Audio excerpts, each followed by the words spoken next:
Intro দেখে তোমরা নিশ্চয়ই বুঝে গেছো তাকে আমি পড়তে যাচ্ছি। হ্যাঁ, এই হচ্ছে আমার স্টুডেন্ট।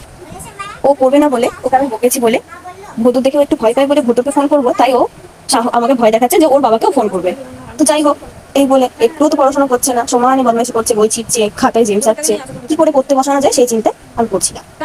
তারপর আমার মনে হলো যে ওকে বলি যে তুই আজকে টিচার আর আমি স্টুডেন্ট, দেখি ও পড়তে বসে কিনা। তারপর ও রাজি হলো যে ঠিক আছে, তোমাকে আমি পড়াবো, আমি টিচার, তুমি স্টুডেন্ট। এই করেই দেখো আমাকে পড়াতে শুরু করেছে। যেটুকুই পড়াতে হচ্ছে বলে, আর না পড়লে কি করেই বা শিখবে।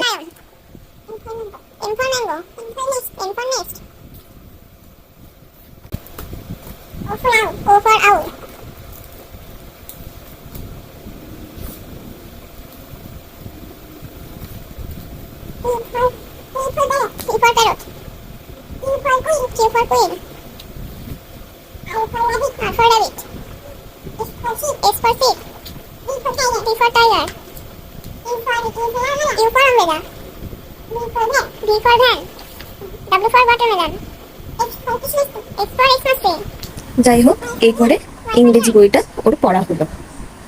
এবারে শুরু হলো বাংলা বই নিয়ে। তাহলে ওর কাছ থেকে শুনে নিই বাংলা বই পড়লে কি হওয়া যায়। আমি পড়বো না। পড়ো, তাহলে ভালো লাগবে।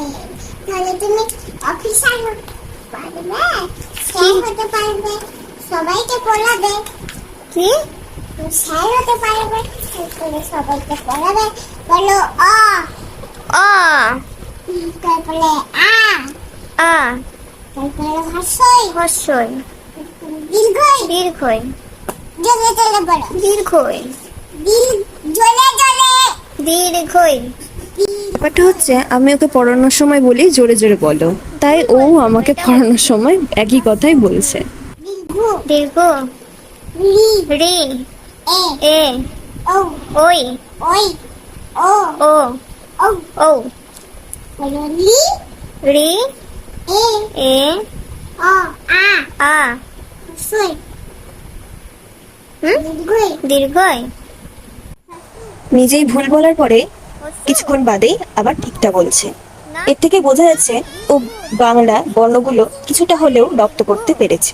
দীর্ঘ, তারপরে ও, ওই, ওই, তারপরে ও, ও, আ, অ, অ, ও, ও, সই, হর্ষই। এমনিতেও কিন্তু খুব ভালো।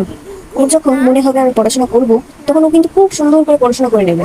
কিন্তু ও যখন মনে হবে যে আমি পড়বো না, তো ওকে কেউ করাতে পারবে না।